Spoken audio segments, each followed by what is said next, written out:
ಏನೇಳಿ ಅಳುವ ಗಂಡಸನ್ನ ನಂಬಾರ್ದು, ಕೆಲವೊಂದೆಲ್ಲ ಬಹಳ ವಿಚಿತ್ರ ಇವೆ. ಹೌದು ಹೌದು. ಭಾವನೆಗಳಿದ್ದಾಗ ಈಗ ತಂದೆ ತಾಯಿ ತೀರೋಗಿರ್ತಾರೆ, ಗಂಡು ಮಕ್ಕಳು ಅಳಬಾರ್ದಾ? ಅಳಬೇಕು.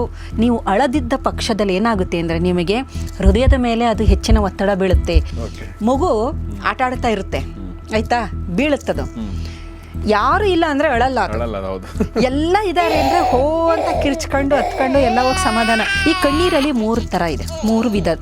ಅದರಲ್ಲಿ ನಾವು ಒಂದು ಬೇಸಲ್ ಅಂತೀವಿ, ಬೇಸಲ್, ರಿಫ್ಲೆಕ್ಸ್, ಎಮೋಷನಲ್. ಈ ಕಣ್ಣೀರು ಉಪ್ಪುಪ್ಪಾಗಿರುತ್ತೆ, ಕಣ್ಣೀರು ಹರ್ಕೊಂಬಂದು ಏನಾದ್ರು ಟೇಸ್ಟ್ ನೋಡ್ರೆ ಉಪ್ಪುಪ್ಪಾಗಿರ್ಬೋದು ಇದೆ. ಅದು ಏನಿರುತ್ತೆ ಅಂತಂದರೆ, ಆಮೇಲೆ ಒಂದ್ಸಲ ಕಣ್ಣೀರು ಹಾಕಿ ಯಾವುದೇ ದುಃಖ ಸನ್ನಿವೇಶದಲ್ಲಿ ಒಂದ್ಸಲ 10 ಕಣ್ಣೀರು ಹಾಕಿದ್ಮೇಲೆ ಆ ದುಃಖದ ಪ್ರಮಾಣ ಕೂಡ ಕಡಿಮೆ ಆಗುತ್ತೆ, ಮನಸ್ಸಿಗೆ ಸಮಾಧಾನ ಆಗುತ್ತೆ. ಮಕ್ಕಳು ನೋಡಿ ತುಂಬ ಅಳ್ತಾರಲ್ಲ, ಆಮೇಲೆ ಚೆನ್ನಾಗಿ ನಿದ್ದೆ ಮಾಡಿಬಿಡ್ತಾರೆ.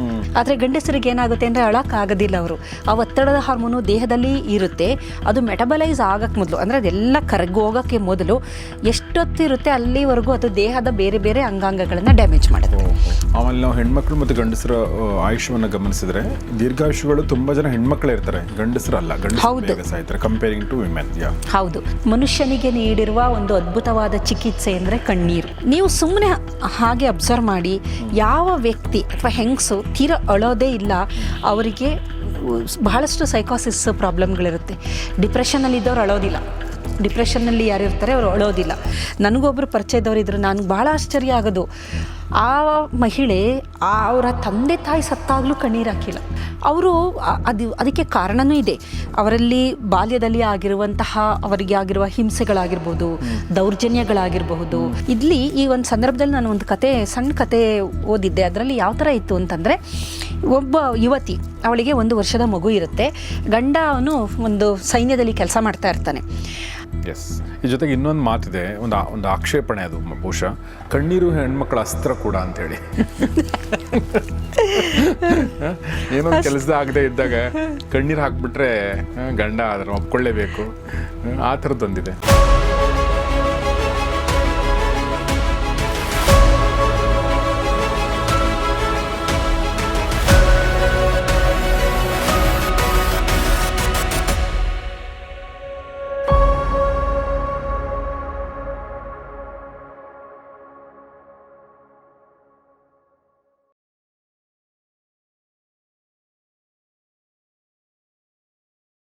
ಸ್ನೇಹಿತರೆ ನಮಸ್ಕಾರ. ಗೌರಿ ಶಕ್ಕಿ ಸ್ಟುಡಿಯೋದ ವಿಶೇಷ ಕಾರ್ಯಕ್ರಮ ಫ್ಯಾಮಿಲಿ ಡಾಕ್ಟರ್, ನಿಮಗೆಲ್ಲ ಆತ್ಮೀಯ ಸ್ವಾಗತ. ನಮ್ಮ ಜೊತೆಗಿದ್ದಾರೆ ಡಾಕ್ಟರ್ ಮಾಲಿನಿ ಅವರು, chairperson of department of genetics and genomics, university of Mysuru. ಇವತ್ತು ನಾನು ಮಹಿಳೆಯ ಜೊತೆಗೆ ಮಹಿಳೆಯರಿಗೆ ಸಂಬಂಧಪಟ್ಟಂಥ ಒಂದು ವಿಚಾರ ಮಾತಾಡ್ತಾ ಇದ್ದೀನಿ. ಆ ವಿಚಾರ ಹೇಳೋಕ್ಕಿಂತ ಮುಂಚೆ ನಮ್ಮ ಇನ್ನೊಂದು ಗಾದೆ ಮಾತಿದೆ ನಮ್ಮ ಇದರಲ್ಲಿ, ಏನಂದರೆ ಏನೇಳಿ ಅಳುವ ಗಂಡಸನ್ನ ನಂಬಾರ್ದು, ಕೆಲವೊಂದೆಲ್ಲ ಬಹಳ ವಿಚಿತ್ರ ಇವೆ. ನೋಡಿ ಹೆಂಗೆ ನಮ್ಮನ್ನ ಜಡ್ಜ್ ಮಾಡ್ಬಿಟ್ಟಿದಾರೆ ಅಂದ್ರೆ, ಗಂಡಸ ಹತ್ಬಿಟ್ರೆ ಅವನು ವೇಸ್ಟ್ ಅಂತ ಅರ್ಥ, ಹೆಂಗಸ್ ನಕ್ಬಿಟ್ರೆ ಅವಳು ಸರಿ ಇಲ್ಲ ಅಂತ ಅರ್ಥ. ಬಹಳ ತಪ್ಪು ಸರ್ ಇದು, ಅದನ್ನೇ ಹೇಳ್ಬೇಕು ಇವತ್ತು ಅಂತ ಅನ್ಕೊಂಡಿರೋದು. ಖಂಡಿತ. ಸೊ ಇದು ನಾವು ನಮ್ಮ ಅಂದ್ರೆ ಅತಿಯಾಗಿ ನಗೋದು ಅಥವಾ ಅತಿಯಾಗಿ ಅಳೋದು ಬೇಡ ಅಂತ ಅದರಿಂದ ಇರೋದು. ಅತಿಯಾಗಿ ಗಂಡಸ ಅಳ್ತಾ ಕೂತ್ಕೊಂಡ್ಬಿಟ್ರೆ ಹೊರಗಡೆ ಹೋಗಿ ಕೆಲಸ ಮಾಡೋದು ಹೆಂಗೆ, ಆತ ಎದುರಿಸ್ಬೇಕು ಜೀವನನ. ಆಗಿನ ಕಾಲದಲ್ಲಿ ಹೆಣ್ಮಕ್ಳ ಸಮಸ್ಯೆಗಳು ಮನೆ ಒಳಗಡೆ ಇದ್ದು ಆಕೆ ಹತ್ತು ಸರಿ ಮಾಡ್ಕೊಂಡು ಏನೋ ಮಾಡ್ಕೋತಿಲ್ಲ. ಬಟ್ ಗಂಡಸ ಅಳ್ತಾ ಕೂತ್ಕೊಂಡ್ಬಿಟ್ರೆ ಆಗಲ್ಲ. ಆ ದೃಷ್ಟಿಯಿಂದ ಇರಬಹುದು ಅಂತ ಅನ್ಕೊಂಡು, ಬಟ್ ಹೆಣ್ಮಕ್ಳು ಏನು ಅಳ್ತಾರೆ ಅದೊಂಥರ ಔಟ್ಲೆಟ್ ಅಂತ ಅನ್ಸುತ್ತೆ. ಹತ್ತು ಸಮಾಧಾನ ಮಾಡ್ಕೊಂಡ್ಬಿಡ್ತಾರೆ. ಗಂಡಸು ಅದನ್ನ ಮನಸ್ಸಲ್ಲೇ ಇಟ್ಕೊಂಡು ಕೊರಗಿ ಅವನಿಗೆ ಡಯಾಬಿಟಿಸು ಇನ್ನೊಂದೇನೋ ಬರುತ್ತೆ. ಯಾಕಂದ್ರೆ ಹತ್ರ ಜನ ಆಡ್ಕೋತಾರೆ ಅಂತ ಅವ್ನು ಅಳಕ್ಕೂ ಹೋಗಲ್ಲ. ಹತ್ರ ಅದನ್ನು ಹೇಗೆ ಜನ ತಗೋತಾರೆ ಅಂತ ಗೊತ್ತಿಲ್ಲ. ಹೀಗಾಗಿ ಅದೊಂದು ಇರ್ಬೋದು. ಬಟ್ ನಾನು ಮೇಡಮ್ಗೆ ಕೇಳೋಕ್ಕೆ ಇಷ್ಟಪಡ್ತೀನಿ, ಯಾಕೆ ಮಹಿಳೆಯರು ಜಾಸ್ತಿ ಕಣ್ಣೀರು ಹಾಕ್ತಾರೆ, ಅಳ್ತಾರೆ, ಮತ್ತು ಅದ್ರ ಹಿಂದಿರುವಂಥ ಒಂದು ಹೆಲ್ತಿಗೆ ಸಂಬಂಧಪಟ್ಟಂತೆ ಏನಾದರೂ ಕಾರಣ ಇದ್ದರೆ, ಮನಸ್ಸು ಸಂಬಂಧಪಟ್ಟಂತೆ ಏನಾದರೂ ಕಾರಣ ಇದ್ದರೆ ಏನು ಅಂತ. ಸರ್, ಕಣ್ಣೀರು ಮಹಿಳೆಯರ ಸ್ವತ್ತು ಅಂತ ಅಂತಾರೆ ಅಲ್ವಾ, ಹೆಂಗಸ್ತರ ಅಳ್ಬೇಡ ಅಂತ. ಆದರೆ ಮೊದಲಿಂದ ನಾವು ಮಕ್ಕಳಿಗೆ ಏನು ಮಾಡ್ಬಿಡ್ತೀವಿ ಅಂದರೆ, ನೀನು ಗಂಡಸು, ನೀನು ಹುಡುಗ, ನೀನು ಅಳ್ತೀಯನೋ, ನೀನು ಹುಡುಗಿ ಥರ ಅಳ್ತೀಯನೋ ಅಂತ ಹೇಳ್ಬಿಟ್ಟು ಅವನ ಭಾವನೆಗಳು ಏನಿರುತ್ತೆ ಅಲ್ಲೇ ಅವ್ನಿಗೆ ಆಗ್ತಾ ಇರುತ್ತೆ, ದುಃಖ ಬರ್ತಾ ಇರುತ್ತೆ, ಅದಕ್ಕೆ ಔಟ್ಲೆಟ್ನೇ ನಾವು ಕೊಡ್ತಾ ಇಲ್ಲ, ಮುಚ್ಚಿಬಿಡ್ತೀವಿ. ಮೊದಲಿಂದ ಇದೇ ಥರ ಮಾಡ್ಕೊಂಡು ಬರ್ತಾ ಇದ್ದೀವಿ. ಆದರೆ ವೈಜ್ಞಾನಿಕ ದೃಷ್ಟಿಕೋನದಿಂದ ನಾವು ನೋಡೋದಾದರೆ ಕಣ್ಣೀರು ಶಾಪ ಅಲ್ಲ, ಅದೊಂದು ವರದಾನ. ಅದು ಹೆಣ್ಣೂ ಅಳ್ಬೋದು, ಗಂಡು ಮಕ್ಕಳನ್ನು ಅಳಬಹುದು. ಅದಕ್ಕೆ ಗಂಡು ಹೆಣ್ಣು ಅಂತ ನಾವು ಹೇಳಿದ್ವಲ್ಲ, ಅಳುವ ಗಂಡಸನ್ನ ನಗುವೆ ಹೆಂಗಸಂದ್ರೆ ಅವನು ಅಳ್ತಾ ಕೂತ್ರೆ ಮನೆಯವರೆಲ್ಲ ಅವನು ಮನೆ ಹಿರಿಯ, ಅವನೇ ಹತ್ತು ಬಿಟ್ರೆ ಎಲ್ಲ ಎದುರ್ಕೊಂಡ್ಬಿಡ್ತಾರೆ ಅನ್ನೋ ಒಂದು ದೃಷ್ಟಿಯಿಂದ ಧೈರ್ಯ ಕಳಕಬೇಡ ಅನ್ನೋ ದೃಷ್ಟಿಯಿಂದ ಅಳಬಾರ್ದು ಅಂತ ಹೇಳಿದ್ದಾರೆ ಹೊರತು, ಭಾವನೆಗಳಿದ್ದಾಗ ಈಗ ತಂದೆ ತಾಯಿ ತೀರೋಗಿರ್ತಾರೆ, ಗಂಡು ಮಕ್ಕಳು ಅಳಬಾರ್ದಾ? ಅಳಬೇಕು.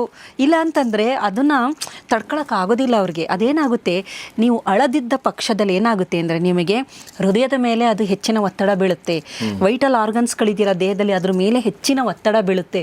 ಅದಕ್ಕೆ ನೋಡಿ ಗಂಡಸರಿಗೆ ಹೃದಯಾಘಾತ ಜಾಸ್ತಿ ಏನಕ್ಕಾಗೋದು ಅಂತಂದರೆ ಕಾರಣ ಭಾವನೆಗಳಿಗೆ ಒಂದು ಔಟ್ಲೆಟ್ ಇಲ್ಲ ಅವರಿಗೆ. ಎಲ್ಲ ಎಮೋಷನ್ಸ್ಗಳು ಏನಿದೆ ಅದೆಲ್ಲ ಹೊರಗಡೆ ಹೋದಾಗ ಹಗುರ ಆಗುತ್ತೆ ಮನಸ್ಸು ದೇಹ ಎಲ್ಲ, ಅದೇ ಅದು ಆಗ್ತಾ ಇಲ್ಲ. ಹಾಗಾಗಿ ಅಳು ಅನ್ನೋದು ಬರೀ ಹೆಂಗಸರ ಸ್ವತ್ತಲ್ಲ, ಗಂಡಸರೂ ಅಳ್ಬೋದು. ಇನ್ನು ಮುಂದೆ ಯಾರ ಹತ್ರನೂ ಯಾರು ಬೇಜಾರು ಮಾಡ್ಕೋಬೇಡಿ, ಹೀಯಾಳಿಸ್ಬೇಡಿ, ಅಳಬೇಡ ಅಂತೇಳಿ. ಏಕೆಂದರೆ ಭಾವನೆಗಳನ್ನು ಈಚೆ ಹಾಕ್ಲಿ ಅವರು. ದುಃಖದ ಸಂದರ್ಭದಲ್ಲಿ ಅಳ್ಳೇಬೇಕಾಗುತ್ತೆ. ಏನೋ ಒಂದು ಸಾವಾಗಿದೆ, ನಮಗೆ ಬೇಕಾದವ್ರನ್ನ ಕಳ್ಕೊಂಡಿದ್ದೀರಾ, ರಿಜೆಕ್ಷನ್ನು, ಏನೋ ಅವ್ರನ್ನ ಕೆಲಸದಿಂದ ತೆಗೆದಾಕಿದ್ರು, ಆಗ್ತಾ ಇದೆ ಭಾವನೆಗಳು ಒಳಗಡೆ ಏನೇನೋ ಆಗ್ತಾ ಇದೆ, ಅಳು ಬರ್ತಾ ಇದೆ, ಹತ್ತು ಬಿಡಬೇಕು, ಹತ್ತಿ ಮನಸ್ಸನ್ನು ಹಗುರ ಮಾಡ್ಕೋಬೇಕು. ಈ ಪ್ರೋಸೆಸ್ ಯಾವ ಥರ ನಡೆಯುತ್ತೆ ಅಂದರೆ, ಮೊದಲನೇದಾಗಿ ಹೆದರಿಕೆ ಆಗಿರ್ಬೋದು, ಅಥವಾ ರಿಜೆಕ್ಷನ್ ಅಂತೆ ಅಂದರೆ ನಿಮ್ಮನ್ನು ಒಂದು ಕೆಲಸದಿಂದ ತೆಗೆದುಹಾಕೋದೇ ಆಗಲಿ, ನಿನ್ನ ಸೇರಿಸ್ಕೊಳ್ಳದೆ ಇರೋದೇ ಆಗಲಿ, ಅಥವಾ ರಿಲೇಷನಲ್ಲಿ ಆಗಬಹುದು, ಅಥವಾ ಮಕ್ಕಳಾದರೆ ಆಟ ಆಡ್ಬೇಕಾರೆ ಅವ್ರನ್ನ ಇದು ಮಾಡ್ಬೋದು, ಅಥವಾ ಆಟಗಾರರಿಗೆ ಅವರು ಇಂಡಿಯಾ ಟೀಮ್ಗೆ ಆಡಬೇಕು ಅಂದಿರ್ತಾರೆ, ಸೆಲೆಕ್ಟ್ ಆಗಲ್ಲ, ಎಂಥ ಹತಾಶೆ, ಎಂಥ ಇದು ಆ ಥರದ್ದು, ಅಥವಾ ಯಾರ್ದೋ ಒಂದು ಪ್ರೀತಿ ಪಾತ್ರರಾದವರ ಅಗಲಿಕೆ, ಇಂಥದ್ದೆಲ್ಲ ಆದಾಗ ಏನಾಗುತ್ತೆ ಅಂದರೆ ಫಸ್ಟು ಅಮೆಗ್ಡೆಲಾ ಆ್ಯಕ್ಟಿವೇಟ್ ಆಗುತ್ತೆ. ಅಮೆಗ್ಡೆಲಾ ಅನ್ನೋದು ಮೆದುಳಿನ ಒಂದು ಭಾಗ, ಲಿಂಬಿಕ್ ಸಿಸ್ಟಮಲ್ಲಿ ಇರೋ ಅಂಥದ್ದು. ಫೈಟ್ ಫ್ಲೈಟ್ ಅಂತ ಅಂತೀವಲ್ಲ, ಆ ಒಂದು ಫೈಟ್ ಫ್ಲೈಟ್ ಫ್ರೈಟನ್ನು ಹಾರ್ಮೋನು ಬಿಡುಗಡೆ ಮಾಡೋ ಅಂಥದ್ದು. ಮತ್ತು ಅದನ್ನು ಥ್ರೆಟ್ ಡಿಟೆಕ್ಷನ್ ಅಂತ ಕರಿತೀವಿ ಅದನ್ನು. ಆ ಭಾಗ ನಾನು ಹೇಳಿದ್ದೀನಿ, ಅದು ಇದು ಪ್ರಾಣಿ ಮೆದುಳಲ್ಲಿರೋದಿಲ್ಲ ಅಮೆಗ್ಡೆಲಾ, ಮುಖ್ಯವಾಗಿ ಫೈಟ್ ಫ್ಲೈಟನ್ನು ರೆಕಗ್ನೈಸ್ ಮಾಡೋದು. ಅಂಥ ಸಂದರ್ಭದಲ್ಲಿ ಆ ಸಿಚುಯೇಷನ್ ಏನಿದೆ ಅದಕ್ಕೆ ಫೈಟ್ ಅಥವಾ ಫ್ಲೈಟ್ ಆಗಬೇಕು, ಅವನು ಅಲ್ಲಿಂದ ಹೋಗಬೇಕು ಅಥವಾ ಫೈಟ್ ಮಾಡೋ ಅಂಥ ಸಂದರ್ಭ. ಅದೇನು ಮಾಡುತ್ತೆ, ಅಮೆಗ್ಡೆಲಾ ಆ್ಯಕ್ಟಿವೇಟ್ ಆಗುತ್ತೆ. ಅಮೆಗ್ಡೆಲಾದಿಂದ ಹೈಪೋಥಾಲಮಸ್ಗೆ ಸಿಗ್ನಲ್ ಕೊಡುತ್ತದೆ. ಹೈಪೋಥಾಲಮಸ್ ಅನ್ನೋದು ಒಂದು ಮಾಸ್ಟರ್ ಗ್ಲ್ಯಾಂಡ್ ಅಂತ ಅನ್ಬೋದು. ಅದರಿಂದ ಬೇಕಾದಷ್ಟು ಹಾರ್ಮೋನ್ಸ್ಗಳು ಬಿಡುಗಡೆಯಾಗುತ್ತೆ. CRH ಕಾರ್ಟಿಕೋಟ್ರೋಪಿಕ್ ರಿಲೀಸಿಂಗ್ ಹಾರ್ಮೋನ್ ಬಿಡುಗಡೆಯಾಗೋದು, ನಂತರ ಪಿಟ್ಯೂಟರಿಯಿಂದ ಅಡ್ರಿನೋಕಾರ್ಟಿಕೋಟ್ರೋಪಿಕ್ ರಿಲೀಸಿಂಗ್ ಹಾರ್ಮೋನ್ ಬಿಡುಗಡೆಯಾಗಿ ಅಡ್ರಿನಲ್ ಗ್ಲ್ಯಾಂಡಿಂದ ಕಾರ್ಟಿಸಾಲ್, ಇದೆಲ್ಲ ಬಿಡುಗಡೆಯಾಗುತ್ತಲ್ಲ ಹೈಪೋಥಾಲಮಸ್.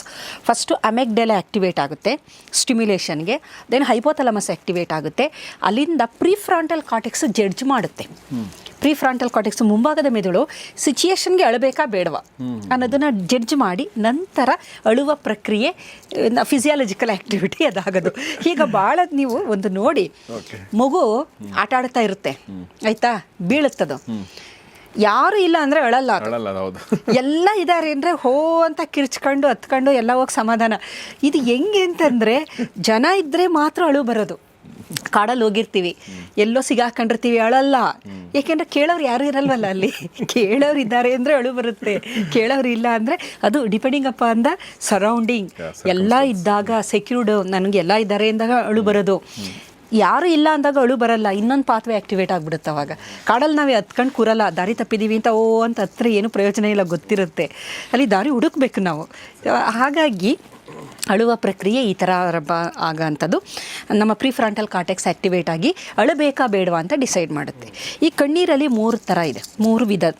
ಅದರಲ್ಲಿ ನಾವು ಒಂದು ಬೇಸಲ್ ಅಂತೀವಿ, ಬೇಸಲ್, ರಿಫ್ಲೆಕ್ಸ್, ಎಮೋಷ್ನಲ್. ಬೇಸಲ್ ಅಂತಂದರೆ ಅದು ನಮ್ಮ ಕಣ್ಣನ್ನು ಒದ್ದೆ ಇಡೋಕ್ಕೋಸ್ಕರ, ಡ್ರೈ ಐಸ್ ಅಂತ ಆಗ್ತಾಯಿದೆ. ಈಗ ಬಹಳ ಮುಂದಿನ ದಿನದಲ್ಲಿ ಮಕ್ಕಳನ್ನು ಕಾಡುವ ಮತ್ತೊಂದು ಮಯೋಪಿಯಾ, ಈಗೆಲ್ಲ ಗ್ಲಾಸ್ ಹಾಕ್ತಾರೆ ನೋಡಿ, ಅದ್ರ ಜೊತೆಗೆ ಹೌದಾ, ಡ್ರೈ ಐಸ್ ಅನ್ನೋದು ಏನು ಅಂತಂದರೆ ಅಲ್ಲಿ ದ್ರವ ಇರೋದಿಲ್ಲ, ಕಣ್ಣೀರು ಇರೋದಿಲ್ಲ, ಫುಲ್ ಡ್ರೈ ಆಗಿರುತ್ತೆ. ಬೇಸಲ್ ಅದು ಗಂಡು ಹೆಣ್ಣು ಎಲ್ಲರಿಗೂ ಇದ್ದೇ ಇರಬೇಕು. ಬೇಸಲ್ ಟಿಯರ್ ಅಂತೀವಲ್ಲ, ಅದು ಇರಲೇಬೇಕು. ರಿಫ್ಲೆಕ್ಸ್ ಟಿಯರ್, ನೀವು ಕಣ್ಣಿಗೆ ಧೂಳು ಬಿದ್ದಾಗ ಗಂಡಸರು ಬಿದ್ರೂ ಕಣ್ಣೀರು ಬರುತ್ತೆ, ಹೆಂಗಸರಿಗೂ. ಅಂದರೆ ಅದೆಲ್ಲ ಬೇಸಿಕ್ ಆಗಿರೋಂಥದ್ದು, ಎಲ್ಲರಿಗೂ ಅನ್ವಯ ಆಗೋಂಥದ್ದು. ಹೊರಗಡೆ ಕಳ್ಸಕ್ಕೋಸ್ಕರ ಕಣ್ಣಲ್ಲಿ ಕಣ್ಣೀರು ಬರುತ್ತೆ. ಈರುಳ್ಳಿ ಹೆಚ್ಚಿದ್ರೆ ಕಣ್ಣೀರು ಬರುತ್ತೆ, ಕಣ್ಣಿಗೆ ಧೂಳು ಬಿದ್ದರೆ ಬರುತ್ತೆ. ಅದನ್ನು ರಿಫ್ಲೆಕ್ಸ್ ಟಿಯರ್ ಅಂತ ಕರಿತೀವಿ. ಬೇಸಲ್ ಟಿಯರು ಕಣ್ಣಲ್ಲಿ ಸದಾಕಾಲ ಒದ್ದೆ ಇಡೋಂಥಗೆ ಬೇಕಾಗಿರೋದು. ರಿಫ್ಲೆಕ್ಸ್ ಟಿಯರ್ ಅಂದರೆ ತಕ್ಷಣ ಏನೋ ಕಣ್ಣಿಗೆ ಹಾನಿ ಆಗದಿದ್ದಾಗೆ ಕಣ್ಣನ್ನು ಕಾಪಾಡಲು ಬೇಕಾಗುವಂಥ ಕಣ್ಣೀರು. ಇದು ಎಮೋಷನಲ್ ಟಿಯರ್ಸ್. ಎಮೋಷನಲ್ ಟಿಯರ್ಸ್ ಅಂದರೆ ಭಾವನೆಗಳು, ಭಾವನೆಗಳಿಗೆ ಬರುವಂತಹ ಕಣ್ಣೀರು. ಇವಾಗ ಕಣ್ಣೀರು ಅಲ್ಲಿ ಏನಿದೆ, ಈ ಕಣ್ಣೀರು ಉಪ್ಪುಪ್ಪಾಗಿರುತ್ತೆ. ಕಣ್ಣೀರು ಹರ್ಕೊಂಬಂದು ಏನಾದ್ರು ಟೇಸ್ಟ್ ನೋಡ್ರೆ ಉಪ್ಪುಪ್ಪಾಗಿರ್ಬೋದು ಇದೆ. ಅದು ಏನಿರುತ್ತೆ ಅಂತಂದರೆ, ಕಣ್ಣೀರಿನ ಪರೀಕ್ಷೆ ಮಾಡಿದರೆ ಕಾರ್ಟಿಸಾಲ್ ಇದೆ ಕಣ್ಣೀರಲ್ಲಿ, ಒತ್ತಡದ ಹಾರ್ಮೋನು. ಕಣ್ಣಿಂದ ಈಚೆ ಬಂದ್ಬಿಟ್ಟಿದೆ ಅದು. ACTH ಹಾರ್ಮೋನ್ ಇದೆ, ಪ್ರೊಲ್ಯಾಕ್ಟಿನ್ ಹಾರ್ಮೋನ್ ಇದೆ, ಲ್ಯೂಸಿನ್ನು, ಆಮೇಲೆ ಎನ್ಕೆಫೆಲಾನ್ ಅಂತ, ಇವೆಲ್ಲ ಹಾರ್ಮೋನ್ಗಳು ಅದರಲ್ಲಿದೆ. ಅದನ್ನು ಪರೀಕ್ಷೆ ಮಾಡಿದ್ದಾರೆ ಕಣ್ಣೀರಲ್ಲಿ. ಏನಕ್ಕೆ ಅಂತಂದರೆ, ಇದೆಲ್ಲ ನಮಗೆ ಒತ್ತಡ ಆಯ್ತಲ್ವಾ, ಈಗ ಯಾವುದೋ ಸಂದರ್ಭದಲ್ಲಿ ಬೇಜಾರಾಯಿತು, ಒತ್ತಡ ಆಯಿತು, ದೇಹದಲ್ಲಿ ಒತ್ತಡ ಇದ್ದಾಗ ಮೆಟಬಲೈಸ್ ಆಗಬೇಕದು, ಒತ್ತಡ ಕಡಿಮೆ ಆಗಬೇಕದು. ಒತ್ತಡ ಕಡಿಮೆ ಆಗಬೇಕು ಅಂತಂದರೆ ಕಣ್ಣೀರಿನ ಮುಖಾಂತರ ಕಾರ್ಟಿಸಾಲು, ACTH, ಲ್ಯೂಸಿನು, ಎನ್ಕೆಫೆಲಾನು, ಒಫೈಡ್ ಅಂದರೆ ಪೇನ್ ಕಿಲ್ಲರ್ ಥರದ್ದು ಇವೆಲ್ಲ, ಇದೆಲ್ಲ ಈಚೆ ಬಂದಾಗೇನಾಗುತ್ತೆ, ದೇಹ ಹಗುರ ಆಯಿತು. ಇದು ಔಟ್ಲೆಟ್. ದೇಹದ ಒಳಗಡೆ ಇದೆಲ್ಲ ಪ್ರೊಡ್ಯೂಸ್ ಆಗೋಗಿದೆಯಲ್ಲ ಜಾಸ್ತಿ ಪ್ರಮಾಣದಲ್ಲಿ, ಅದೆಲ್ಲ ಏನಾಗಿದೆ ಅಂದರೆ ಕಣ್ಣೀರಿನ ಮುಖಾಂತರ ಹೊರಗಡೆ ಬಂದಾಗ ಸಮಾಧಾನ ಆಗುತ್ತೆ. ಅದಕ್ಕೆ ನೋಡಿ, ತುಂಬ ಬೇಜಾರಾಗಿದ್ದಾಗ ಅದನ್ನು ನೋಡಿದರೆ ಕಣ್ಣೀರು ಅಳೋದಕ್ಕೆ ಮೊದಲು ಏನಾಗಿದೆ, ಕಾರ್ಟಿಸಾಲ್ ಪ್ರಮಾಣ ಜಾಸ್ತಿಯಾಗಿದೆ, ACTH ಪ್ರಮಾಣ ಜಾಸ್ತಿಯಾಗಿದೆ, ಒತ್ತಡದ ಹಾರ್ಮೋನು ಅಡ್ರಿನಲಿನು, ನಾರೆಡ್ರಿನಲಿನು ಇವೆಲ್ಲದೂ ಜಾಸ್ತಿಯಾಗಿದೆ. ಕಣ್ಣೀರು ಹಾಕಿ ನಂತರದಲ್ಲಿ ಪರೀಕ್ಷೆ ಮಾಡಿದರೆ ಎಲ್ಲ ಹಾರ್ಮೋನುಗಳ ಪ್ರಮಾಣ ಕಡಿಮೆಯಾಗಿದೆ.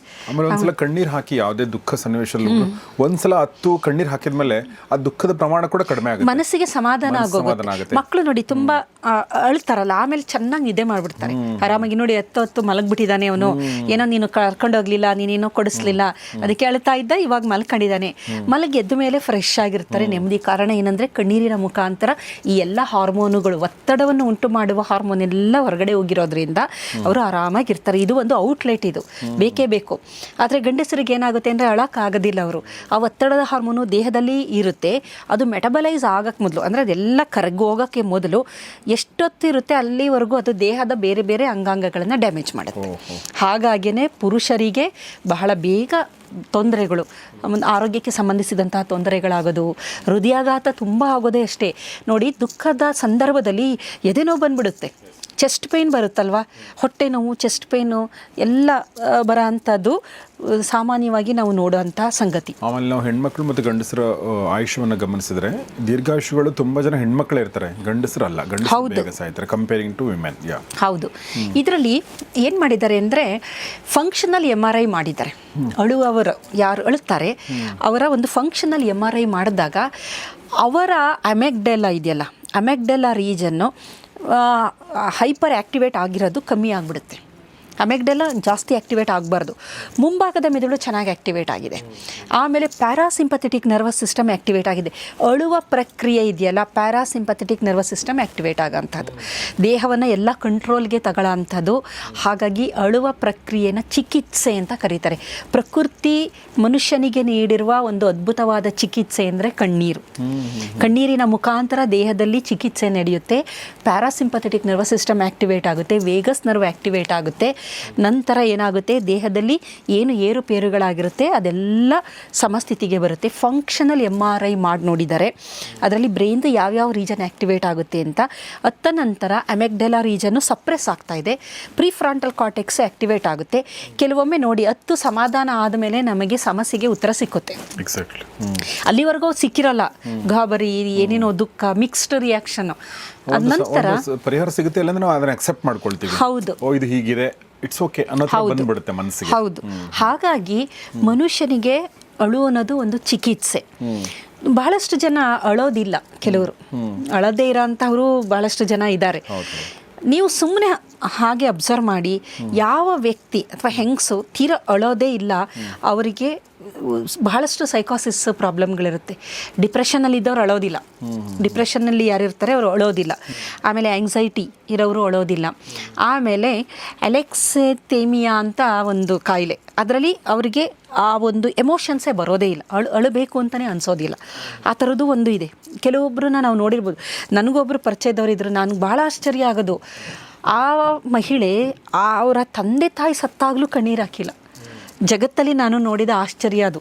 ಬೇರೆಯವ್ರದ್ದು ಬಿಡಿ, ತಂದೆ ತಾಯಿ ಸತ್ತಾಗಲೂ ಕಣ್ಣೀರು ಹಾಕಿಲ್ಲ, ಆಕೆ ದುಃಖನೂ ಪಟ್ಟಿಲ್ಲ. ಎಷ್ಟು ಎಮೋಷನ್ಲೆಸ್ ಲೇಡಿ ಅಂತಂದರೆ ಅವರು, ಆಶ್ಚರ್ಯ ಆಗೋದು. ಅವ್ರಿಗೆ ಯಾರ ಬಗ್ಗೆನೂ ಕಾಳಜಿ ಇಲ್ಲ. ಯಾರಿಗೆ ಕಣ್ಣೆದುರಿಗೆ ಯಾರಿಗೆ ಏನೇ ಆದ್ರೂ ಅವ್ರಿಗೇನೂ ಅನ್ನಿಸ್ತಾನೆ ಇರಲಿಲ್ಲ. ಕೇರ್ಲೆಸ್ ಥರ ಇರೋರು ಆರಾಮಾಗಿರೋರು. ಈಗ ಕೆಲವರಿಗೆ ಕನ್ಸರ್ನ್ ಇರುತ್ತೆ, ಕೇರ್ ಇರುತ್ತೆ, ಬಟ್ ಅಳು ಬರಲ್ಲ ಅಂಥವ್ರು ಇದ್ದಾರೆ.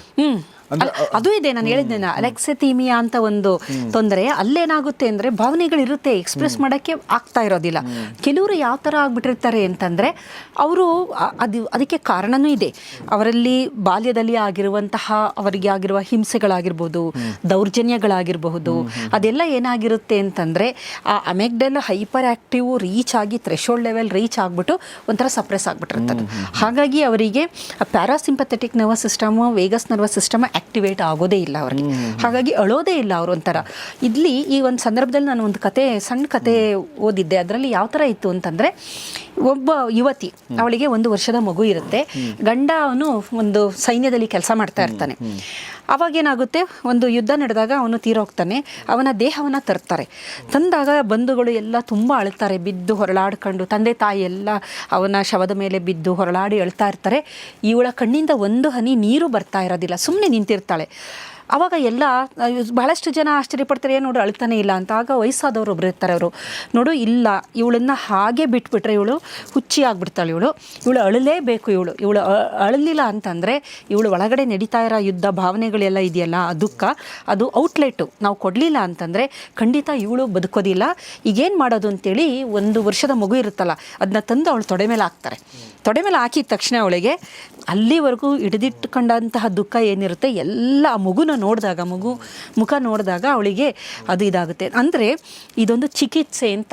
ಭಾಳಷ್ಟು ಜನ ಆಡ್ಕೊಂತಾರೆ, ಅವಳು ನೋಡಿ ಅಳ್ತಾನೆ ಇಲ್ಲ, ಗಂಡ ತೀರೋದ್ರು ಅಂತ. ಒಬ್ಬರು ವಯಸ್ಸಾದವ್ರು ಇರ್ತಾರೆ, ತಿಳುವಳಿಕೆ ಇರೋ ಅಂಥವ್ರು, ಅವ್ರು ಅಂತಾರೆ ಇಲ್ಲ ಅಳದೇ ಇದ್ದ ಹಾಗೆ ಅವಳನ್ನು ಬಿಟ್ಬಿಟ್ರೆ ನಾವು ಖಂಡಿತ ಅವಳಿಗೆ ಅದರಿಂದ ತೊಂದರೆ ಆಗುತ್ತೆ, ಅವಳು ಒಬ್ಬ ನಾರ್ಮಲ್ ಥರ ಮನುಷ್ಯ ಥರ ಇರೋದಿಲ್ಲ. ಹಾಗಾಗಿ ಚಿಕಿತ್ಸೆ ಇದು, ಅಳು ಅನ್ನೋದಿದೆಯಲ್ಲ ಕಣ್ಣೀರು, ಅದು ಒಂದು ಚಿಕಿತ್ಸೆ ಅಂತ. ಇತ್ತೀಚೆಗೆ ನೀವು ನೋಡಿರ್ಬೋದು, ಸಾಮಾನ್ಯ ಸುಮ್ಮನೆ ನನ್ನ ಒಂದು ಅಬ್ಸರ್ವೇಷನ್, ಒಂದು ಜೋಕ್ ಅಂತಲೇ ನೀವು ಬೇಕಾರೆ ಅಂದ್ಕೊಳ್ಳಿ. ಈಗ ಚಲನಚಿತ್ರಗಳು ಬರ್ತಾ ಇದೆಯಲ್ಲ, ಯಾವುದು ಅಳೋ ಚಲನಚಿತ್ರಗಳು ಅಲ್ಲ, ಎಲ್ಲ KGF ಆ ಥರದ್ದೇ ಎಲ್ಲ ಒಂಥರ ಡಾನ್ಗಳು, ಇದ್ರದ್ದು ಮಹಿಳೆಯರನ್ನು ಕಣ್ಣೀರು ಹರಿಸೋ ಅಂಥ ಚಿತ್ರಗಳು ಅದು ಒಂದು 10 ವರ್ಷದಿಂದನೇ ನಿಂತೋಗಿದೆ. ಕರುಳಿನ ಕೂಗು, ಅಕ್ಕ ತಂಗಿ, ಅಣ್ಣ ತಂಗಿ, ನಿಜವಾಗ್ಲೂ ನಾನು ಅನ್ಕೊಳ್ಳೋದು ಆ ಥರದ ಚಲನಚಿತ್ರಗಳು ನಮ್ಮ ಸಮಾಜಕ್ಕೆ ಬೇಕು. ಏನಕ್ಕೆ ಅಂದರೆ ಅಟ್ಲೀಸ್ಟ್ ಈಗ ಪ್ರತಿಯೊಂದು ಹೆಣ್ಣು ಅಂತಂದರೆ ಬೇಕಾದಷ್ಟು ತೊಂದರೆಗಳಿರುತ್ತೆ ಮನೆಯಲ್ಲಿ, ಬೇಕಾದಷ್ಟು ಒಂದು ಸಂಸಾರ ಅಂದಾಗ ಸಮಸ್ಯೆಗಳ ಸುಳಿಯಲ್ಲಿ ಆಕೆ ಸಿಕ್ಕಿರ್ತಾಳೆ. ಆಕೆಗೆ ಒಂದು ಔಟ್ಲೆಟ್ ಬೇಕಿರುತ್ತೆ, ಅಳೋದು. ಅದು ಈ ಮನರಂಜನೆ ಅನ್ನೋದ್ರ ಜೊತೆಯಲ್ಲಿ ಆಕೆಗೆ ಒಂದು ಕಣ್ಣೀರನ್ನು ಬರೆಸಿ ಆಕೆಯ ದುಗುಡ ದುಮ್ಮಾನನ ಎಲ್ಲ ಈಚೆ ತಂದು ಆಕೆಯ ಚಲನಚಿತ್ರ ನೋಡ್ಕೊಂಡು ಹೋಗೋಷ್ಟರಲ್ಲಿ ಒಂದು ಸಮಾಧಾನ. ಅಲ್ಲಿ ಆ ನಾಯಕಿ ಪಡುವ ಕಷ್ಟಕ್ಕಿನ್ನ ನಂದು ಏನೂ ಅಲ್ಲಪ್ಪ, ಅಲ್ಲಿ ಅವಳು ಎಷ್ಟು ಕಷ್ಟಪಡ್ತಾ ಇರ್ತಾಳಲ್ವ, ಅದನ್ನು ನೋಡಿ ಅಯ್ಯೋ ಇವಳು ಇಷ್ಟು ಕಷ್ಟಪಡ್ತಾ ಇದ್ದಾಳೆ ಅಂತ ಕಣ್ಣೀರು ಹಾಕಿ ನನ್ನ ಕಷ್ಟ ಇದ್ರ ಮುಂದೆ ಏನೂ ಇಲ್ಲ ಅಂತೇಳಿ ಸುಮಾರು ಸಲ ಅನಿಸುತ್ತೆ ಅದು ನೋಡಿದಾಗ. ಅಯ್ಯೋ ಶ್ರುತಿ ಮೇಡಮ್ ಅವಾರ್ಡ್ ಕೊಡಬೇಕು ನಿಜವಾಗ್ಲೂ. ಅಲ್ಲ, ನಾನು ಕೆಲವು ಸಲ ಅವ್ರ ಮೂವಿ ನೋಡಿದಾಗ ಇವರು ಆ ಮೂವಿಗಳು ಮಾಡ್ತಿದ್ದರಿಂದ ಎಷ್ಟೋ ನಮ್ಮ ಹೆಣ್ಣು ಮಕ್ಕಳು ಸಮಾಜದಲ್ಲಿ ಆರಾಮಾಗಿದ್ದರು, ಹತ್ತು ಸಮಾಧಾನ ಮಾಡ್ಕೊಂಡು. ಇವಾಗೇನಾಗಿದೆ, ಆ ಥರದ್ದು ಯಾವುದೂ ಇಲ್ಲ, ನಿಮಗೆ ಔಟ್ಲೆಟ್ ಇಲ್ಲ, ಅಳೋದಕ್ಕೆ ಒಂದು ಸಂದರ್ಭ ಬೇಕು. ಯಾಂಥ ಸಂದರ್ಭ ಅಂದರೆ ಯಾವಾಗಲೂ ಎಲ್ಲೂ ಆಗಿರಲ್ಲ ಅಲ್ಲ, ಆ ಥರದ್ದು ನಿಮಗೆ ಒಂದು ಜಿನಾಯಿನ ಒಂದು ರೀಸನ್ ಬೇಕು ನಿಮಗೆ ಔಟ್ಲೆಟ್ ಆಗಬೇಕು ಅಂದರೆ. ಆ ಥರ ಚಲನಚಿತ್ರಗಳು ಯಾವುದೂ ಇಲ್ಲ. ಸೊ ಏನಾಗ್ತಾ ಇದೆ ಅಂದರೆ ಇವಾಗ ಬಹಳಷ್ಟು ನೀವು ನೋಡಿರ್ಬೋದು, ಹೆಣ್ಣು ಮಕ್ಕಳು ಬೇವಿನ ಸೊಪ್ಪು ಹಿಡ್ಕೊಂಡು ಭಾವೋದ್ವೇಗದಿಂದ ಕುಣಿತಾರಲ್ಲ, ಕಾರಣ ಏನು ಅಂತಂದರೆ ಒಂದು ಅಳಬೇಕು, ಇಲ್ಲ ಇನ್ನೊಂದು ನೃತ್ಯ ಅಂತ ಮಾಡ್ತಾರೆ ನೋಡಿ, ಭಾವೋದ್ವೇಗದಿಂದ ಬೇವಿನ ಸೊಪ್ಪು ಇಟ್ಕೊಂಡು ಯಾವುದೋ ದೇವ್ರು ಬಂತು ಅಂತ. ಇದು ಇನ್ನೊಂದು ರೂಪ. ಅದು ನೀವು ಅಳದೇ ಇದ್ದಾಗ ನಿಮ್ಮ ಭಾವನೆಗಳು ಇನ್ನೊಂದು ರೂಪದಲ್ಲಿ ಆ ಥರ ಎಕ್ಸ್ಪ್ರೆಸ್ ಆಗುತ್ತೆ. ಹಾಗಾಗಿ ನಮ್ಮ ಸಮಾಜಕ್ಕೆ ಏನು ಬೇಕು ಅಂತಂದರೆ, ಆರೋಗ್ಯವಾಗಿರಬೇಕು ಅಂದರೆ ಅಲ್ಲಿ ಕಣ್ಣೀರು ಒಂದು ಚಿಕಿತ್ಸೆ ಅದು. ಹಾಗಾಗಿ ಕಣ್ಣೀರು ಬೇಕೇ ಬೇಕು ಅಂತ ನಾವು ಹೇಳಬಹುದು. ಎಸ್, ಈ ಜೊತೆಗೆ ಇನ್ನೊಂದು ಮಾತಿದೆ, ಒಂದು ಆಕ್ಷೇಪಣೆ, ಅದು ಬಹುಶಃ ಕಣ್ಣೀರು ಹೆಣ್ಮಕ್ಳ ಅಸ್ತ್ರ ಕೂಡ ಅಂಥೇಳಿ. ಏನೊಂದು ಕೆಲಸ ಆಗದೆ ಇದ್ದಾಗ ಕಣ್ಣೀರು ಹಾಕ್ಬಿಟ್ರೆ ಗಂಡ ಅದನ್ನು ಒಪ್ಕೊಳ್ಳೇಬೇಕು, ಆ ಥರದ್ದೊಂದಿದೆ. ಹೌದು, ಈ ಕಣ್ಣೀರು ಹಾಕದೇ ಇದ್ದಂಥ ಸಂದರ್ಭದಲ್ಲಿ ಏನಾಗುತ್ತೆ, ಭಾವನೆಗಳಿಗೆ ಔಟ್ಲೆಟ್ ಅಲ್ವಾ ನಾನು ಹೇಳಿದೆ, ಆಗದೇ ಇದ್ದಂಥ ಸಂದರ್ಭದಲ್ಲಿ ಆಟೋ ಇಮ್ಯೂನ್ ಡಿಸಾರ್ಡರ್ಗಳು, ಅದರ ಜೊತೆಗೆ ಮೈಗ್ರೇನು, ಇರಿಟಬಲ್ ಬೊವೆಲ್ ಸಿಂಡ್ರೋಮು, ಹೃದಯಕ್ಕೆ ಸಂಬಂಧಿಸಿದಂತಹ ಕಾಯಿಲೆಗಳು ಇತ್ತೀಚಿನ ದಿನದಲ್ಲಿ ಹೆಚ್ಚಾಗ್ತಾ ಇದೆ. ಈಗೇನಾಗ್ತಾ ಇದೆ, ಈಗ ನೀವು ದೊಡ್ಡ ಹುದ್ದೆಯಲ್ಲಿದ್ದೀರಾ, ಅರ್ಥ ನೀವು ಅಳಬಾರ್ದು ಅಂತ ಅಲ್ವಾ, ಈಗ ನಿಮಗೂ ಭಾವನೆಗಳಿರುತ್ತೆ, ನಿಮಗೂ ಎಲ್ಲ ಒಳಗಡೆ ಅದೊಂದು ದ್ವಂದ್ವ ನಡೀತಾ ಇರುತ್ತೆ. ಅಳು ಬರಬೇಕು ಅಂತ ಅನ್ಸುತ್ತೆ. ಹತ್ರ ಏನು ಅನ್ಕೊಂಡ್ಬಿಡ್ತಾರೋ, ಇಷ್ಟು ದೊಡ್ಡ ಹುದ್ದೆಯಲ್ಲಿದ್ದಂಥವ್ರು, ಇಷ್ಟು ವಿಚಾರವಂತರು, ಇಷ್ಟು ಪ್ರಗತಿಪರರು, ಹತ್ರ ಏನು ತಪ್ಪೇನಿದೆ ಅಂತ ನಾನು ಅನ್ನೋದು. ಇಟ್ ಈಸ್ ಅ ಚಿಕಿತ್ಸೆ, ಅದು ಒಂದು ಔಟ್ಲೆಟ್ ಅದು. ಹಾಗಾಗಿ ಅದು ಮನುಷ್ಯನಿಗೆ ಭಗವಂತ ಕೊಟ್ಟಿರೋ ಇಡೀ ಈ ಜೀವ ಜಗತ್ತಿನಲ್ಲಿ ಮನುಷ್ಯನಿಗೆ ದೇವರು ನೀಡಿರುವ ಒಂದು ಚಿಕಿತ್ಸೆ ಥರದ ಒಂದು ಅಸ್ತ್ರ ಅಂತಂದರೆ ವರದಾನ ಅಂತ ಅನ್ಬೋದು. ಹಾಗಾಗಿ ಭಾವನೆಗಳು ಈಚೆ ಹೋಗಬೇಕು ಅಂತಂದರೆ ಇದು ಬೇಕೇ ಬೇಕು. ಪ್ಯಾರಾಸಿಂಪಥೆಟಿಕ್ ನರ್ವಸ್ ಸಿಸ್ಟಮ್ ಆ್ಯಕ್ಟಿವೇಟ್ ಆಗುತ್ತೆ. ಅತ್ತಾಗ ವೇಗಸ್ ನರ್ವ್ ಆ್ಯಕ್ಟಿವೇಟ್ ಆಗುತ್ತೆ, ಸಮಾಧಾನ ಸಿಕ್ಕುತ್ತೆ. ಮತ್ತು ಅದೊಂದು ನಾನು ಹೇಳಿದೆ, ತುಂಬ ಜನ ಇದ್ದಾಗ ಮಾತ್ರ ಬರುವಂತಹ ಒಂದು ಕ್ರಿಯೆ. ಈಗ ನೋಡಿ, ಮನೆಯಲ್ಲಿ ಗಂಡ ಇಲ್ಲ ಅಂದಾಗ ಸುಮ್ಮನೆ ಯಾರು ಕುತ್ಕೊಂಡು ಅಳಲ್ಲ, ಅವ್ರ ಎದುರಿಗೇನೆ ಕಣ್ಣೀರು ಬರೋದು. ಹಾಗಾಗಿ ನೀವು ಹೇಳಿದಾಗೆ ಅದೂ ಒಂದು ಅಸ್ತ್ರ ಅನ್ನೇ ಅನ್ಬೋದು. ಏಕೆ ಅಂತಂದರೆ ಕೆಲವೊಂದು ಸಲ ಆ ಭಾವನೆಗಳು ಅರ್ಥ ಆಗೋದಿಲ್ವಲ್ಲ ಪುರುಷನಿಗೆ. ಈಕೆಯ ಭಾವನೆಗಳು ಅವ್ರಿಗೆ ಅರ್ಥ ಆಗಲ್ಲ ಅಂದರೆ ಅಟ್ಲೀಸ್ಟ್ ಕಣ್ಣೀರು ಬಂದ ಮೇಲೆ ಆದರೂ ಸ್ವಲ್ಪ ಅರ್ಥ ಆಗಬಹುದು. ಎಷ್ಟೋ ದಿನದಿಂದ ಒಂದು ಹೇಳ್ತಾನೆ ಇರ್ತಾರೆ, ಮಗನೇ ಎಲ್ಲೋ ಹಾಸ್ಟೆಲ್ಗೆ ಸೇರಿಸಿದ್ದೀವಿ, ಬನ್ನಿ ನೋಡ್ಕೊಂಡು ಹೋಗೋಣ ಅಂತ ಹೇಳ್ತಿರ್ತಾರೆ. ಇವರು ಕೆಲಸ ಅಲ್ವಾ. ಹಾಗಾಗಿ ಏನಾಗುತ್ತೆ, ಒಂದಿನ ಕಣ್ಣೀರು ಹಾಕ್ತಾರೆ, ಅಯ್ಯೋ ನನ್ನ ಮಗನ ನೋಡಿ ಎಷ್ಟೊಂದು ದಿನ ಆಯಿತು ಅಂದಾಗ ಅಯ್ಯೋ ಅಳ್ತಾ ಇದ್ದಾಳಲ್ಲಪ್ಪ ಅಂತೇಳಿ ಆದರೂ ಹೋಗ್ಬೋದು. ಈ ರೀತಿ ಇದರಲ್ಲಿ ಇದು ತುಂಬ ಪ್ರಯೋಜನನ ನೀಡುತ್ತೆ. ಹಾಗಾಗಿ ಇದನ್ನು ಇನ್ಮೇಲೆ ಯಾರೂ ತುಂಬ ಅಯ್ಯೋ ಹೆಣ್ಮಕ್ಳು ಕಣ್ಣೀರು ಹಾಕ್ತಾರೆ ಅಂದರೆ, ಕಣ್ಣೀರು ಹಾಕೋದ್ರಿಂದ ಅವರು ಆಯುಷ್ಯವಂತರಾಗಿದ್ದಾರೆ, ಇಲ್ಲ ಅಂದಿದ್ರೆ ಬಹಳಷ್ಟು ತೊಂದರೆಗಳು. ಇದು ವಿಕಾಸದ ಹಂತದಲ್ಲಿ ಹೆಣ್ಣು ಹೆಚ್ಚು ಏನಾಗ್ತಾ ಇತ್ತು ಅಂದರೆ, ಕಣ್ಣೀರು ಏನಕ್ಕೆ ಒಂದು ವಿಕಾಸದ ಹಂತದಲ್ಲಿ ನಡೆಯುವಂಥ ಪ್ರಕ್ರಿಯೆ ಆಗಿರೋದು ಅಂತಂದರೆ, ಆವಾಗ ಲೈಫ್ ಅನ್ಸರ್ಟನಿಟಿ ಇರ್ತಿತ್ತು. ಏನಂತಂದರೆ ಇಷ್ಟು ಪ್ರೊಟೆಕ್ಷನ್ ಇರಲಿಲ್ಲ. ಅವನು ಗಂಡ ಯುದ್ಧಕ್ಕೆ ಹೋಗಿರ್ತಿದ್ದ, ಅಲ್ಲೇ ತೀರೋಗ್ತಿದ್ದ, ಇಲ್ಲ ಎಲ್ಲೋ ಕಾಡಿನಲ್ಲಿ ಯಾವುದೋ ಒಂದು ಹುಲಿಗೆ ಆಹಾರ ಆಗ್ತಿದ್ದ, ಏನೋ ಒಂದು ಆಗೋದು. ಆಗ ಸಣ್ಣ ವಯಸ್ಸಿನವಳು ಆ ಮಕ್ಕಳನ್ನು ನೋಡ್ಕೊಂಡು, ಹಿರಿಯರನ್ನೆಲ್ಲ ನೋಡ್ಕೊಂಡು ಇರಬೇಕಾಗಿತ್ತು. ಅಂಥ ಸಂದರ್ಭದಲ್ಲಿ ಅವಳಿಗಾಗುತ್ತಿದ್ದಂತಹ ಭಾವನೆಗಳನ್ನು ಆಕೆ ಹೊರಗೆ ಹಾಕದೇ ಇದ್ದಂಥ ಪಕ್ಷದಲ್ಲಿ ಆಕೆಗೆ ಬದುಕಕ್ಕಾಗ್ತಾ ಇರಲಿಲ್ಲ. ಸೊ ವಿಕಾಸದ ಹಂತದಲ್ಲಿ ಇದು ಒಂದು ಚಿಕಿತ್ಸೆ, ಆ ಮಹಿಳೆಗೆ ಹೆಣ್ಣಿಗೆ ನೀಡಿದ ಚಿಕಿತ್ಸೆ ಥರ. ಮತ್ತು ಇನ್ನೊಂದು ಪ್ರಮುಖವಾಗಿ ನಾನು ಸೈಂಟಿಫಿಕ್ ಆಗಿ ಹೇಳಲೇಬೇಕು ಅಂತಂದಿರೋದು, ಹೆಣ್ಣು ಮಕ್ಕಳು ಏನಕ್ಕೆ ಬಹಳ ಬೇಗ ಅಳುತ್ತಾರೆ ಅಂತಂದರೆ, ಎಸ್ಟ್ರೋಜನ್ ಹಾರ್ಮೋನು, ಪ್ರೊಲ್ಯಾಕ್ಟಿನ್ ಹಾರ್ಮೋನು. ಈ ಎಸ್ಟ್ರೋಜನ್ ಹಾರ್ಮೋನು ಎಮೋಷನ್ಸ್ಗಳನ್ನ ಜಾಸ್ತಿ ಮಾಡುತ್ತೆ, ಪ್ರೊಲ್ಯಾಕ್ಟಿನ್ ಹಾರ್ಮೋನು ಕಣ್ಣೀರನ್ನು ಹರಿಸುತ್ತೆ. ಪುರುಷರಿಗೆ ಏನಕ್ಕೆ ಅಳು ಬರೋದಿಲ್ಲ, ಕಣ್ಣೀರು ಬರೋದಿಲ್ಲ ಅಂತಂದರೆ, ಟೆಸ್ಟೋಸ್ಟಿರಾನ್ ಹಾರ್ಮೋನು ಎಮೋಷನ್ನ ಕ್ರಿಯೇಟು ಮಾಡಲ್ಲ. ಪ್ರೊಲ್ಯಾಕ್ಟಿನ್ ಹಾರ್ಮೋನು ಹೆಂಗಸರಷ್ಟು ಅವರಲ್ಲಿಲ್ಲ. ಕೆಲವೊಂದು ತುಂಬ ಟ್ರೇಸಲ್ಲಿ ಇರೋದ್ರಿಂದ ಅವರಿಗೆ ಸಫಿಷಿಯೆಂಟ್ ಇಲ್ಲ ಆ ಒಂದು ಕಣ್ಣೀರು ತರಿಸೋಂಥದ್ದು. ಹಾಗಾಗಿ ಬಹಳ ಕಷ್ಟಪಟ್ಟು ಅವರು ಅಳಬೇಕಾಗುತ್ತೆ. ಅಷ್ಟು ಸುಲಭವಾಗಿ ಸಣ್ಣ ಸಣ್ಣ ವಿಚಾರಗಳಿಗೆ, ಎಮೋಷ್ನಲ್ ವಿಚಾರಗಳಿಗೆ ಅವರು ಅಷ್ಟು ಬೇಗ ರಿಯಾಕ್ಟ್ ಮಾಡೋದಿಲ್ಲ. ಕಾರಣ testosterone is a aggressive hormone, ಅದು ಒಂಥರ dominate hormone. Males are testosterone dominance ಇರುತ್ತೆ, ಫಿಮೇಲ್ಸಲ್ಲಿ ಎಸ್ಟ್ರೋಜನ್ ಹಾರ್ಮೋನ್ ಡಾಮಿನೆನ್ಸ್ ಇರುತ್ತೆ. ಹಾಗಾಗಿ ಹೆಣ್ಣು ಮಕ್ಕಳ ಎಸ್ಟ್ರೋಜನ್ ಹಾರ್ಮೋನು, ಪ್ರೊಲ್ಯಾಕ್ಟಿನ್ನು, ಪ್ರೊಜೆಸ್ಟ್ರಾನು, ಈ ಹಾರ್ಮೋನುಗಳು, ಬೇರೆ ಬೇರೆ ಹಾರ್ಮೋನುಗಳು ಹೆಣ್ಣು ಮಕ್ಕಳಲ್ಲಿ ಇರೋದ್ರಿಂದ ಇವೆಲ್ಲ ಕಣ್ಣೀರು ಹರಿಸಲು ಪೂರಕವಾಗಿರುತ್ತೆ. ಎಮೋಷನ್ನ ಕಣ್ಣೀರಾಗಿ ಅದನ್ನು ಕನ್ವರ್ಟ್ ಮಾಡುವಂತಹ ಶಕ್ತಿಯನ್ನು ಹೊಂದಿರೋ ಅಂಥದ್ದು. ಆಮೇಲೆ ಗಂಡಸರು ಆ ಥರ ಯಾರು ಕೆಲವರು ಗಂಡಸರು ಅಳ್ತಿರ್ತಾರೆ, ಅಥವಾ ಮರುಗ್ತಿರ್ತಾರೆ, ಅಥವಾ ಸ್ಪಂದಿಸ್ತಿರ್ತಾರೆ ಜಾಸ್ತಿ, ಅಂತರ ಕಣ್ಣೀರು ಜಾಸ್ತಿ ಬರ್ತಿರುತ್ತೆ. ಅಂಥವ್ರಿಗೆ ನಾವು ಏನು ಕರಿತೀವಿ, ಹೆಂಗರಳಿನ ವ್ಯಕ್ತಿ ಅಂತ ಕರಿತೀವಿ. ಅಂದ್ರೆ ಅಷ್ಟು ಒಳ್ಳೆ ಶಬ್ದ. ಓಕೆ, ಹೆಣ್ಮಕ್ಳಿಗೆ ಇರುವಂತಹ ಒಂದು ಕರುಣೆ ಅದೆಲ್ಲ ನಾವು ಹೆಣ್ಮಕ್ಳಿಗೆ ಕೊಟ್ಬಿಟ್ಟಿದೀವಿ, ಗಂಡಸಿಗೆ ಕಡಿಮೆ ಅಂತ ಅನ್ಕೊಂಡಿದೀವಿ. ಆ ಥರ ಇರುವಂತಹ ವ್ಯಕ್ತಿನ ಹೆಂಗರಳಿನ ವ್ಯಕ್ತಿ ಆತ ಅಂತ ನಾವು ಹೇಳೋದನ್ನ ಸ್ಪಂದಿಸ್ತಾರೆ. ಏಕೆಂದ್ರೆ ಎಸ್ಟ್ರೋಜನ್ ಪ್ರಮಾಣ ಸ್ವಲ್ಪ ಜಾಸ್ತಿ ಇರುತ್ತೆ ಅವರಲ್ಲಿ. ಆಮೇಲೆ ಕೆಲವು ಹೆಂಗಸರಲ್ಲಿ ಟೆಸ್ಟೋಸ್ಟಿರಾನ್ ಜಾಸ್ತಿ ಇದ್ದಾಗ ಸ್ವಲ್ಪ ಸ್ಟಬನು ಆಗಿರ್ತಾರೆ ಅವರು. ಸ್ವಲ್ಪ ಅಷ್ಟು ಸುಲಭವಾಗಿ ಅವರು ಭಾವನೆಗಳನ್ನ ಹೊರಹಾಕಲ್ಲ, ಆಗ್ತಾ ಇರುತ್ತೆ, ಆದರೆ ಅದನ್ನ ತೋರ್ಸಿಕೊಳ್ಳೋದಿಲ್ಲ. ನೋಡಿ, ತೀರ್ಕೊಂಡಾಗ ಅಳೋದ್ರ ಬಗ್ಗೆ ನೀವು ಹೇಳಿದಾಗ ನಂಗೊಂದು ಸಿನಿಮಾ ನೆನಪು ಬಂತು, ಬಹುಶಃ ನೀವು ನೋಡಿರ್ತೀರ. ಸಿನಿಮಾ ಹೆಸರು ರುಡಾಲಿ ಅಂತ. ಹೌದು, ನೋಡಿದ್ದೀನಿ. ಅದರಲ್ಲಿ ಅದು ರಾಜಮನೆ ತಂದೊಂದು ಸತ್ತಾಗ ಅಳೋಕೆ ಅಂತಾನೆ ಅವ್ರು ಬಂದು ಅಳ್ತಾರ. ಹೌದು ಹೌದು, ಅವ್ರು ಅಳ್ತಾರೆ, ಅವ್ರು ಹಾಡ್ಕೊಂಡು ಅಳ್ತಾರೆ. ಅದೊಂದು ಪ್ರಥಾ, ಅದು ಒಂದೊಂದು ರಿವಾಜ್ ಅದು.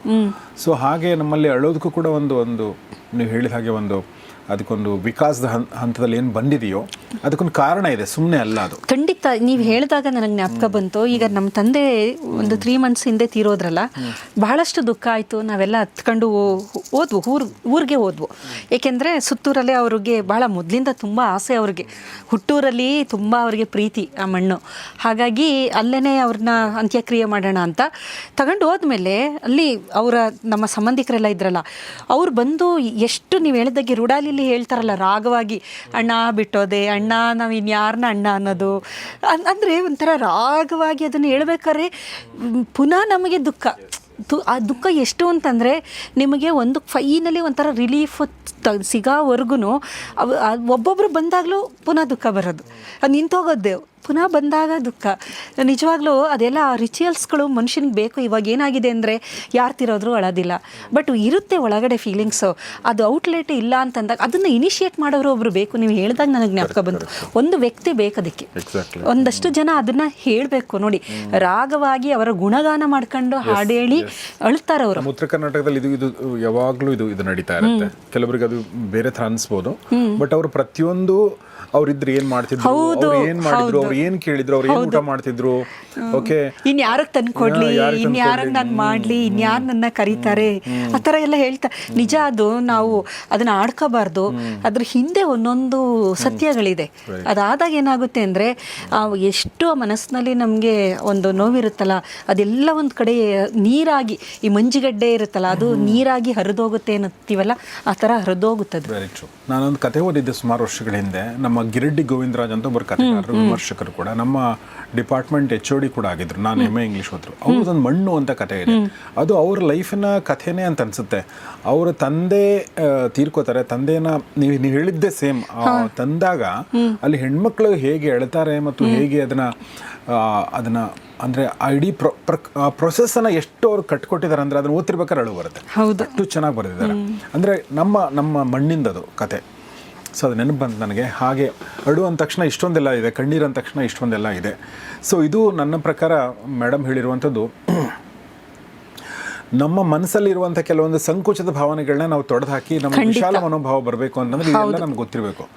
ಸೊ ಅದು ಬಹಳ ಒಳ್ಳೆಯ ಕೆಲಸ ಈ ಒಂದು ವಿಚಾರ ಹೇಳಿ ಮಾಡಿದಾರೆ. ನಾನು ಯಾವುದು ನೋಡಿ, ರಾಜ್ಕುಮಾರ್ ಅವರ ಸತ್ಯ ಹರಿಶ್ಚಂದ್ರ ಮೂವಿ ಆಗ್ಬೋದು, ಮಯೂರ, ನಾನು ಅದನ್ನು ನೋಡ್ಕೊಂಡು ಚೆನ್ನಾಗಿ ಅಳ್ತೀನಿ. ಎಲ್ಲ ನನ್ನ ಮಗ ಬಂದು ಆಡ್ಕೊಂತಾನೆ, ಅಮ್ಮ ಅಳ್ತಾ ಕೂತ್ಬಿಟ್ಟಿದ್ಯಾ ಅಂತ ನಮ್ಮ ಮನೆಯವ್ರು ಕರಿತಾನೆ. ಓ, ಅಳ್ತಾ ಇದೆಯಾ, ನೀವೇನಾರು ಅನ್ಕೊಳ್ಳಿ, ನನಗೆ ಆ ಪಾತ್ರದಲ್ಲಿ ನಾನು ಇನ್ವಾಲ್ವ್ ಆಗ್ಬಿಟ್ಟಿದ್ದೀನಿ, ಹಾಗಾಗಿ ಕಣ್ಣೀರು ಬರುತ್ತೆ, ತೊಂದರೆ ಏನಿಲ್ಲ, ಅದನ್ನ ನಾವು ಆಡ್ಕೊಳಾಗಿ ಏನಿಲ್ಲ. ನಾವು ಚಿಕ್ಕವರದಾಗ ನಂಗೆ ನೆನಪು ಬಂದದ್ದು ಅಂದ್ರೆ ಒಂದು ಕಣ್ಣೀರು ಹಾಕಿದ ಸಿನಿಮಾ ಅಂದ್ರೆ ತಾಯಿಯ ಮಡಿಲು ಅಂತ. ತಾಯಿಯ ಮಡಿಲಲ್ಲಿನ ತಾಯಿಯ ಮಡಿಲು ನೆನಪಿಲ್ಲ, ತಾಯಿಯ ಮಡಿಲಲ್ಲಿ, ತಾಯಿ ಆರತಿ ಅವ್ರದ್ದು ಹಾಡು ಅಷ್ಟೇ ಚೆನ್ನಾಗಿದೆ. ಶಂಕರ್ ನಾಗು ಅಂದ್ರೆ ಒಂದು ಅತಿಥಿ ಪಾತ್ರಧಾರಿ. ಅಂದ್ರೆ ಕಷ್ಟದ ಕಥೆ. ಒಬ್ಬ ಪೊಲೀಸ್ ಕಾನ್ಸ್ಟೇಬಲ್, ತಾಯಿ, ತುಂಬಾ ಜನ ಹೆಣ್ಮಕ್ಳು, ಬಡತನ, ನೋಡಕ್ ಬರ್ತಾರೆ, ಅದು ಆಗಲ್ಲ ಸಂಬಂಧ, ಈ ತರ. ಆಮೇಲೆ ಜೀವನಧಾರ ಅಂತ ಹೇಳಿ ಒಂದು ಹಿಂದಿನಲ್ಲಿ ಸಿನಿಮಾ ಇದೆ, ಅದನ್ನೇ ಬೆಂಕಿಯಲ್ಲಿ ಅರಳಿದ ಹೂ ಅಂತ ಕನ್ನಡದಲ್ಲಿ ಮಾಡಿದ್ರು. ಸೊ ಅವೆಲ್ಲ ಕಷ್ಟದ ಹೆಣ್ಮಕ್ಳ ಕಷ್ಟದ ಕಥೆಗಳು, ಅವೆಲ್ಲ ನೋಡ್ತಿದ್ರೆ ಕಣ್ಣೀರು ತಾನೇ ಬರ್ತಿತ್ತು. ಮತ್ತದು ಅದರಿಂದ ಒಂದು ಮೆಸೇಜ್ ಇರೋದು, ಅವ್ರ ಕಷ್ಟ ನಮ್ಮ ಕಷ್ಟಕ್ಕಿಂತ ದೊಡ್ಡದು, ನಮ್ಗೇನು ಅಷ್ಟು ಕಷ್ಟ ಇಲ್ಲ, ನಾವು ಯಾಕೆ ಎದುರಿಸಬಾರ್ದು ಅನ್ನೋ ಒಂದು ಜೀವನ ಸೆಲೆನೂ ನಮಗೆ ಅಲ್ಲಿ ಸಿಕ್ಕುತ್ತೆ. ಕರೆಕ್ಟ್. ನಮ್ಮ ಇಂಗ್ಲೀಷ್ ಲಿಟ್ರೇಚರ್ ಒಂದು ವರ್ಡ್ ಇದೆ, ಪರ್ಗೇಷನ್ ಅಂತ. ಆ ಪರ್ಗೇಷನ್ ಇಲ್ಲೂ ಕೂಡ ಬರುತ್ತೆ. ಅಂದರೆ ಒಬ್ಬ ಫಾರ್ ಎಕ್ಸಾಂಪಲ್ ನಿಮಗೆ ಒಂದು ಪೊಲೀಸ್ ಬಗ್ಗೆ ಒಂದು ಸಿಟ್ಟಿದೆ ಅಂತ ಅಂದ್ಕೊಳ್ಳಿ, ನಿಮ್ಗೆ ಯಾರೋ ಪೊಲೀಸರು ಹಿಂಸೆ ಕೊಟ್ಟಿದ್ದಾರೆ, ಅಲ್ಲಿ ನಾಯಕ ನಟ ಪೊಲೀಸರಿಗೆ ಹೊಡೆಯುವಂಥ ಒಂದು ಸಂದರ್ಭ ಬರುತ್ತೆ, ಅಲ್ಲಿ ನಿಮ್ಗೆ ಒಳಗಡೆ ಸಮಾಧಾನ ಆಗುತ್ತೆ. Okay, purgation of feelings. ನೀವು ಯಾರಿಗೂ ಹೊಡೆಯಲ್ಲ, ಯಾಕಂದ್ರೆ ನಿಮ್ಮ ಪರವಾಗಿ ಅವ್ನು ಹೊಡೆದ್ಬಿಟ್ಟ. ಸೊ ಆ ಥರ ಎಲ್ಲ ಭಾವನೆಗಳಿಗೂ ಒಂದು ಔಟ್ಲೆಟ್ ಕೊಡುತ್ತೆ ಈ ಥರದ ಸೀನ್ಗಳು ಕೂಡ. ಸೊ ಹಾಗೆ ಕಣ್ಣೀರಿನ ಬಗ್ಗೆ ಹೇಳಿದಂಥ ಡಾಕ್ಟರ್ ಮಾಲಿನಿ ಅವ್ರಿಗೆ ನಾನು ತುಂಬ ಧನ್ಯವಾದ ಹೇಳ್ತೀನಿ madam. Thank you very much. So ಸ್ನೇಹಿತರೆ, ನಿಮ್ಮೆಲ್ಲ ಸ್ನೇಹಿತರೊಂದಿಗೆ ದಯವಿಟ್ಟು ಇದನ್ನು ಶೇರ್ ಮಾಡಿ ಮತ್ತು ನಿಮ್ಮ ಅನಿಸಿಕೆಗಳನ್ನ ದಯವಿಟ್ಟು ಈ ಬಗ್ಗೆ ತಿಳಿಸಿ. ನನಗೂ ಕ್ಯೂರಿಯಾಸಿಟಿ, ನೀವೇನು ಅನ್ಕೋತೀರಾ ಈ ಥರದ ಎಪಿಸೋಡ್ಗಳ ಬಗ್ಗೆ ಅನ್ನೋದು. ಸೊ ಮತ್ತು ನಿಮ್ಮ ಸ್ನೇಹಿತರೊಂದಿಗೆ ಶೇರ್ ಮಾಡಿ. ನೋಡ್ತಾರೆ ಗೌರಿ ಶೇಖರ್ ಸ್ಟುಡಿಯೋ, ನೋಡ್ತಾರೆ ಫ್ಯಾಮಿಲಿ ಡಾಕ್ಟರ್ ಕಾರ್ಯಕ್ರಮ. ನಮಸ್ಕಾರ.